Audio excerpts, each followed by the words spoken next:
আজকে আপনাদেরকে অসাধারণ একটি ঘটনা বলবো। আমি খুলনা থেকে বাড়ি যাওয়ার উদ্দেশ্যে ট্রেনে উঠেছি। আমি তখন রাত বাজে একটা, যশোর ট্রেন স্টেশনে এসে দেখি হাজার হাজার মানুষ দাঁড়িয়ে আছে, তার গন্তব্য স্থানে যাবে। নারী পুরুষ শিশু বাচ্চা সবাই দাঁড়িয়ে আছে। এখানে আপনি দেখতে পাচ্ছেন সব শ্রেণীর মানুষ দাঁড়িয়ে আছে। এখন কিন্তু রাত 1টা বাজে।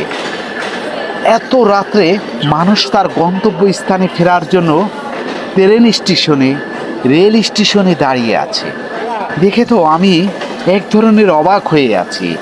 আসলে এত মানুষ তার গন্তব্য স্থানে যাওয়ার জন্য এত রাত্রে দাঁড়িয়ে আছে, আসলে বিষয়টা কেমন না?